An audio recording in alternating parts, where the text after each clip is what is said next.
Hey YouTube, this is Yirmiyahu Weeps, and I am going to be going into the first chapter of Bereshit. I thought it was appropriate since Yohanan directly referenced, the beginning of Yohanan first chapter directly referenced the first chapter of Bereshit. I thought it would be appropriate if I went into that next.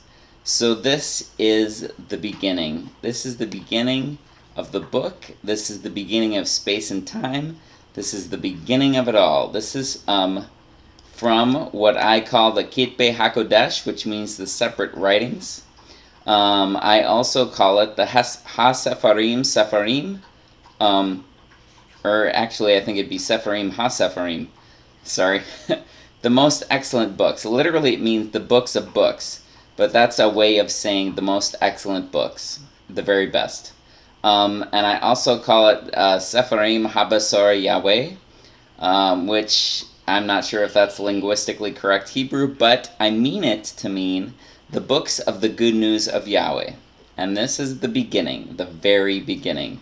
Bereshit, which means in a primacy beginning of.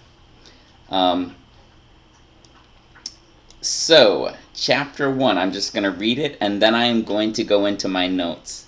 Chapter 1, in a primacy beginning of Elohim filling et the skies and et the land. The land had been unformed and was unfilled, and darkness was upon the face of the deep. And the Ruach of Elohim was rapidly hovering upon the face of the waters. And Elohim said, "Let him become light," or "Let there be light." And he is light. And Elohim sees that the light is beautiful. And Elohim separated between the light and between the darkness. And Elohim called out to the light, Yom, and to the darkness he called out, Laila. And evening existed, and morning existed, day of the one, or one day. And Elohim said, Let a sheet be in the midst of the waters. And it existed, separating between waters and waters. And Elohim made at the sheet, and separated the waters which were under the sheet, from the waters which were upon the sheet. And so it was. And Elohim called out to the sheet, Shamayim. And evening existed, and morning existed, the second day. And Elohim said, Let the waters be gathered together from under the skies to one place. And Yabashah appeared. And it existed so. And Elohim called out to the Yabashah, Eretz. And the gathering of the waters he called out, Yam. And Elohim saw that it was beautiful. And Elohim said, Let sprouts sprout up from the land, green plants seeding seeds, and fruit trees making fruit of their kind, whose seed is in itself upon the land.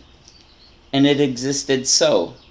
And the land brought forth sprouts, green plants seeding seeds of their kind, and trees making fruit which has its seed in itself, of their kind. And Elohim saw that it was beautiful. And evening existed, and morning existed, the third day. And Elohim said, Luminaries will be in the sheet of the heavens to make a separation between the day and between the night. And they are for signs and appointed symbolic times, and for days and for years. And they exist as luminaries in the sheet of the sky to shine light on the land. And it existed so. And Elohim made at two of the magnificent luminaries, at the magnificent luminary to regulate the day, and at the smaller luminary to regulate the night. And he made the stars. And he made at the stars. And Elohim gave at them in the sheet of the skies, to shine light on the land, and to regulate in the day and in the night, and to make a separation between the light and the darkness. And Elohim saw that it was beautiful. And Elohim, and evening existed, and morning existed, the fourth day. And Elohim said, The waters will swarm with swarms of living whole creatures, and flyers fly upon the land, upon the face of the sheet of the sky. Burp. And Elohim filled at the magnificent dragons, and at all living whole creatures that move, with which the waters swarm, of their kind, and at all flyers of their kind. And Elohim saw that it was beautiful. And Elohim adored and gifted at them, saying, Reproduce and increase exceedingly, and fulfill at the waters in the seas. And the flyers increased exceedingly in the land. And evening existed, and morning existed, the 5th day. And Elohim said, The land will bring forth the living whole creatures of their kind, animals and crawlers, and the living of the land of their kind. And it existed so. And Elohim made at the living of the land of their kind, at animals of their kind, and at all crawlers on the land of their kind. And Elohim saw that it was beautiful. And Elohim said, We will make Adam in our image, in our likeness, and he will descend to, or rule, the abundance of the sea, the flyers of the skies, and the animals, and all the land, and all the crawlers that crawl on the land. So Elohim filled at the Adam with his image. With the image of Elohim he filled at him. Male and female he filled at them. And Elohim knelt down at them. And Elohim said to them, Reproduce and increase exceedingly, and fulfill at the land and subdue it, and rule in the abundance of the seas, and in the flyers of the skies, and in all the living moving on the land. And Elohim said, Look, I gave to at you all green plants seeding seeds which are on the face of all the land, and at all the trees that are in it, fruit of the trees seeding seeds, to be for food and for you. And to all the living of the land, and to all flyers of the skies, and to all crawlers on the land, in which there is life, all green plants are to be for food. And it existed so. And Elohim saw at all that he had made, and look, it was extremely beautiful. And evening existed, and morning existed, the 6th day. And the heavens and the land, and all those going forth from them, were completed. And on the 7th day Elohim completed his activity that he had been doing, and he Shabbat on the 7th day from all his activity which he had done. And Elohim knelt before and gifted at the 7th day, and set at it apart as special, because on it he Shabbat from all his activity which Elohim filled to make. These are the children of the heavens and the land when they were filled. Okay, I am going to go through my notes. Just give me just a second, I have to get my dog. Just a second. Come here. Up. Good. Good puppy. Okay, sorry. My first note is on Beit. Beit is a pictographic letter, and it's a pictograph of a house or a tent, and it's the first letter of the first word of the first sentence of the first chapter of the first book of the separate writings. So it's very first in everything. And what I get out of that is that Yahweh is making his house, his family, because that's what the Beit is all about. It's the dwelling place of the family, so its focus is on family. That's the whole concept of it. Where he will dwell with or possibly in his family. And Bereshit is composed of the letters Beit, which is a house or a tent, like I said. A Resh, which is a man's head, and it's the first or highest person. Oh, and from my understanding, the Hebrew in the Hebrew text, it only has the consonants. It doesn't have vowels. The vowels have to be supplied by the reader. So the Resh is the man's head, the first or the highest person. The Aleph is the ox head and denotes strength or power or ultimate power and gentleness. And the Shin, which is a pictograph of 2 teeth and means to destroy or consume. And the Yod, which is a pictograph of an arm and hand and denotes my effort or work. And the tau, which is two crossed sticks like that, and it denotes the mark or the covenant. So it's like the sign or the covenant. The first two letters make bar, which is, I think that's Aramaic, but it might be Hebrew. I'm not positive. No, I think it might be Hebrew, because of bar mitzvah. Anyways, the first two letters make bar, which means son of. And from what I get from this, you could see that the message is, from his own house, the foremost or the headman of the ultimate power will be destroyed or killed by his hand on a cross for the covenant. The first two words can also be constructed to be bara, which means to fill or filling, and then sheet, which means his hand destroyed or killed for the covenant, and then bara, to fill or filling, although this may be stretching it a little bit. So that is my first note. My second note, Elohim, I'm going to do an annotation for that. The et, I'm going to do an annotation for that also. The Mayim, annotation for that also. Oh, when it says the heavens and the earth, when it says that in a primacy beginning of Elohim filling the heavens and the earth, the skies and the land, that would means the seen and the unseen. It's an idiomatic expression meaning the universe, everything. So you have time in a primacy beginning of, the beginning of time. Space, Elohim filling the heavens, so the heavens would be space. And matter, would you have the land or earth. So in the very first verse you have time, space, and matter. Using mathematics, there are multiple sevens in this verse. There are 7 Hebrew words, 7 being the number symbolizing perfection and completion and identifying with Yahweh. Feature 1.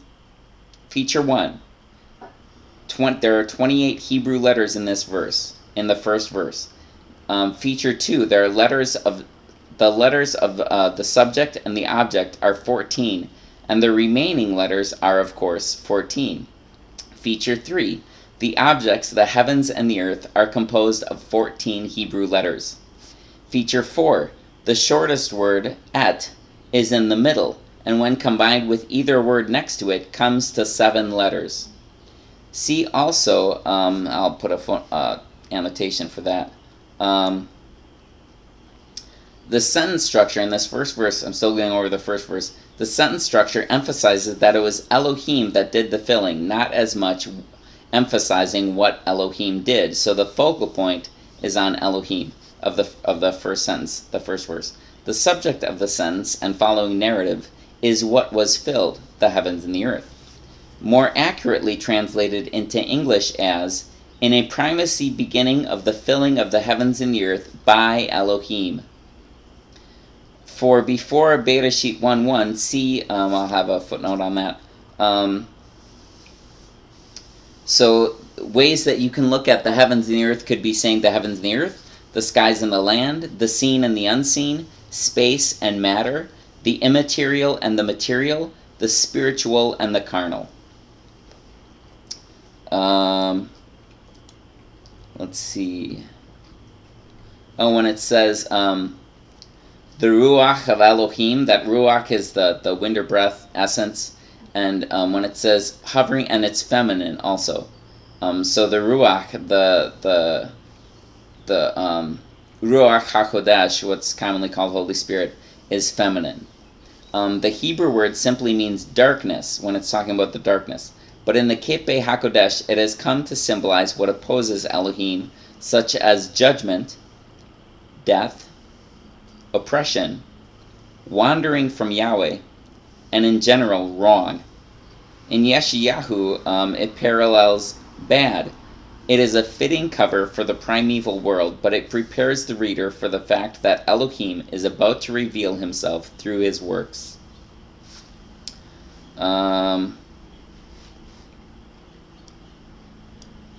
Going on. Oh, with Mayim, translated into waters, because the im on the end is a plural, denotes plurality. Can't even talk. It's composed of 3 letters. The mem is the first letter, and it means water. The Yad is the second letter, it's a pictograph of a man's arm, and the Mem is the third letter, the pictograph of water. It means dividing the waters, possibly referring to a primordial mass of plasma. I wonder, I don't know, speculation. Also liquids, gases, and possibly even solids. Waters here might possibly be referring to plasma. So that's my speculation. When it says, when he says, "Let him be light" or "Let there be light," it has connotations of salvation, joy, knowledge, right walking, life, order. It would include the entire electromagnetic radiation spectrum. In this verse, the Creator revealed the root of his name and his nature. Here, Yahweh links four extraordinary words together, connecting Elohim, which instruction, light, and eternal existence. Elohim, which is the Almighty, the ultimate powerful authority, said, which in Hebrew is Amar, let be, and Haya, which means to exist. Light, which is in Hebrew our, and light, our, existed, Haya. And that's Bereshit, or Genesis chapter 1, verse 3. According to Zondervan's Hebrew-English interlinear, the verse reads, Elohim said, let him be light, and he was light.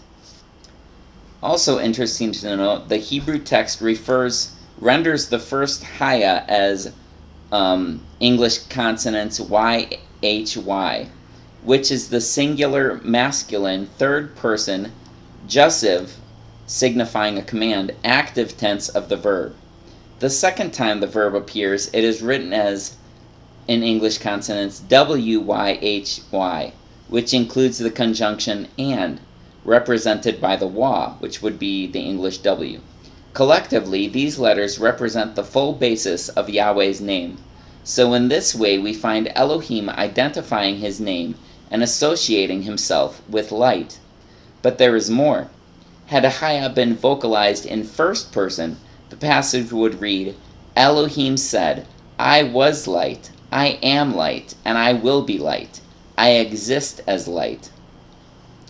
Albeit is a stretch, as it requires Haya to serve as a name and as a verb, the inference could be made, Elohim said, Yahweh was, is, and will be light. Yahweh exists as light.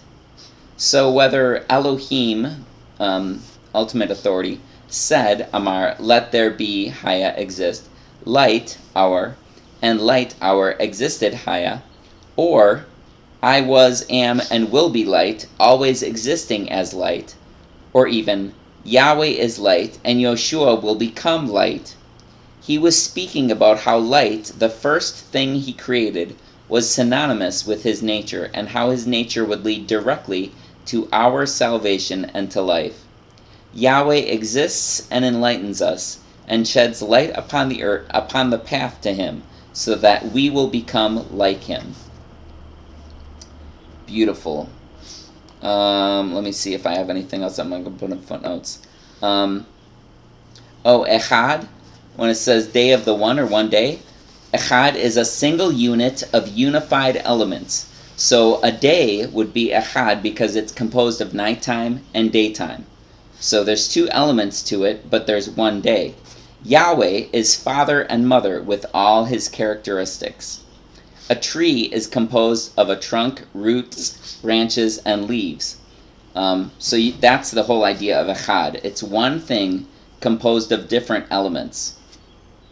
So like you're Echad, because you have your body, your mind, your emotions, your personality, your bones, your blood, your organs, your skin, all the things about you, your thoughts, your, what you like, all of that. So that's Echad. And then for my note on day, it says, a phase of a continuum that consists of two periods, dark or chaos, and light or order. During the dark or chaos part, the elements are not connected. During the light order part, the elements are connected.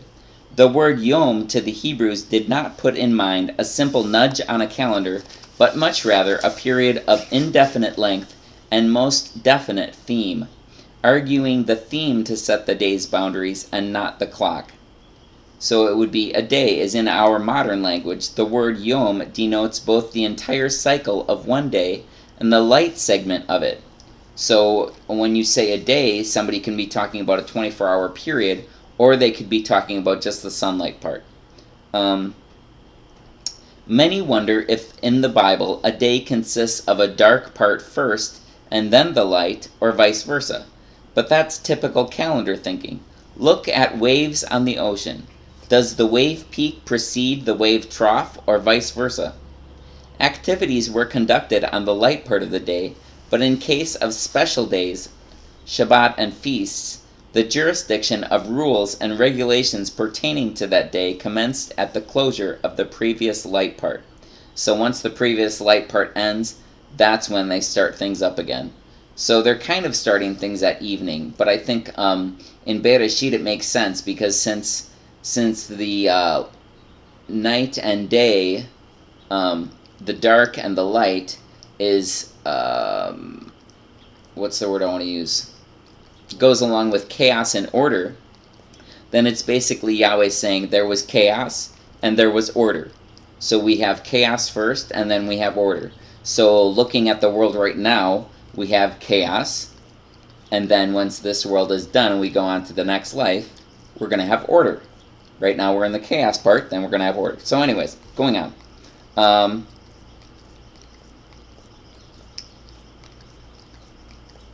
My next note here says, since death did not come till after the fruit was eaten and the animals were subject to Adam, the scriptural evidence suggests a young earth.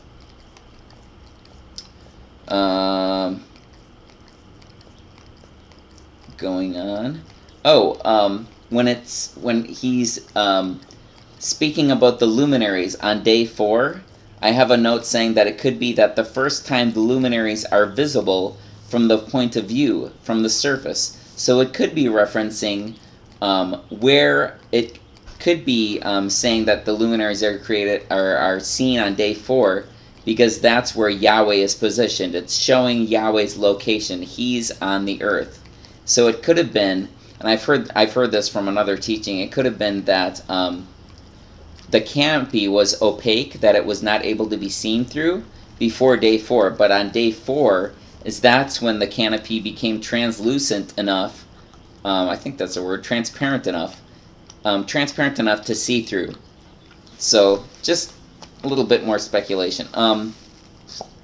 For when it says signs, the Hebrew word is out, or outh, and means signals, distinguishing markers, and remembrances, nonverbal representations which have meaning, omens and warnings, miraculous proof and wondrous indications, illustrations, examples, and metaphors which make something more clearly known, an accounting and recording used in evaluating recompense and reward, communicative marks, standards, and banners, an ensign at the end of an upright pole conveying the leader's message to his followers, which I thought was very interesting, because if you think of Yeshua and his crucifixion, that at the top of his upright pole, whether it was a cross or stake or whatever you want to say, it was a stauros, I know that much, but at the top of it was Yahweh's message to his children,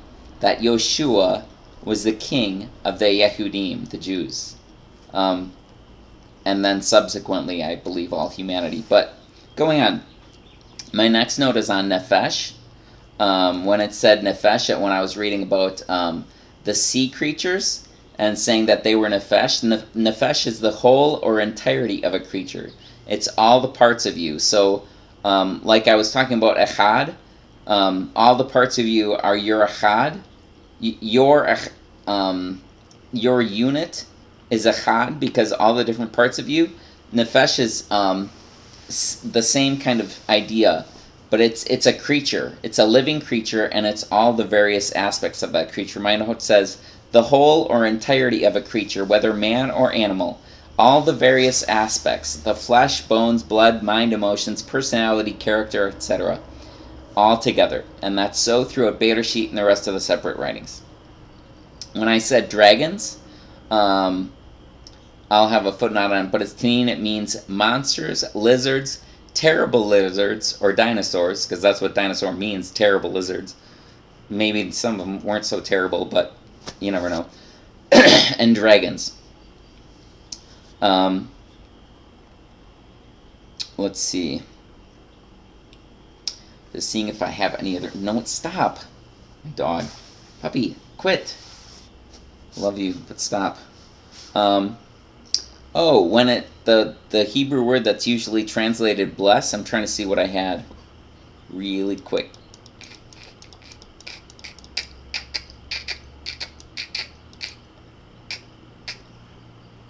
Where did I have bless?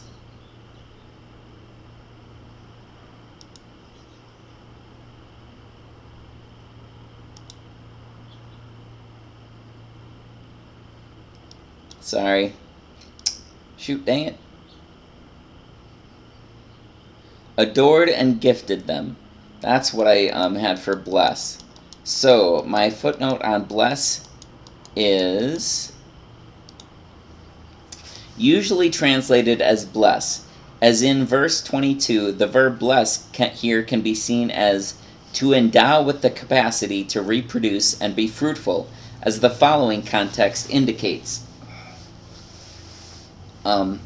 As in verse 22, the statement directly precedes the command, be fruitful and multiply.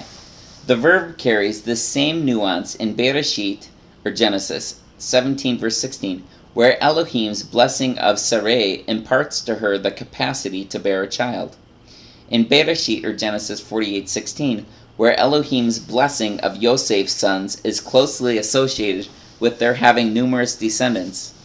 And Devarim, or Deuteronomy 7 verse 13, where Elohim's blessing is associated with fertility in general, including numerous descendants. See also Bereshit, or Genesis 49:25, where Jacob uses the noun derivative in referring to blessings of the breast and womb, an obvious reference to fertility. And see Bereshit, or Genesis 27:27, where the verb is used of a field to which Elohim has given the capacity to produce vegetation. So, oh, I have another one really quick. Sorry, just give me just a minute. S'il vous plaît.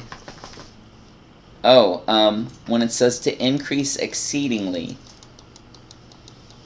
my footnote on that says, elsewhere, oh, no, it's not increase exceedingly, it's subdue. Elsewhere, the Hebrew verb translated subdue means to enslave, or to conquer, and to assault sexually. None of these nuances adequately meets the demands of this context, for humankind is not viewed as having an adversarial relationship with the world. The general meaning of the verbs appears to be to bring under one's control for one's advantage. In Bereshit 1:28, one might paraphrase it as follows: harness its potential and use its resources for your benefit. In an ancient Israelite context, this would suggest cultivating its fields, mining its mineral riches, using its trees for construction, and domesticating its animals. So when it says subdue the earth, it's basically saying use it for your benefit, use it for your resources, harness its potential, and be good stewards. Note on here I have the first instructions or commandments given by Elohim. Have lots of sex and have lots of babies. Of course, he said it a little more eloquently than I just did. Be masters over the land, and be masters over the animals. The several imperatives addressed to both males and females together, which are the plural imperative forms, actually form two commands: reproduce and rule. Elohim's message is not merely and only a blessing of putting into them, but is now addressed to them personally.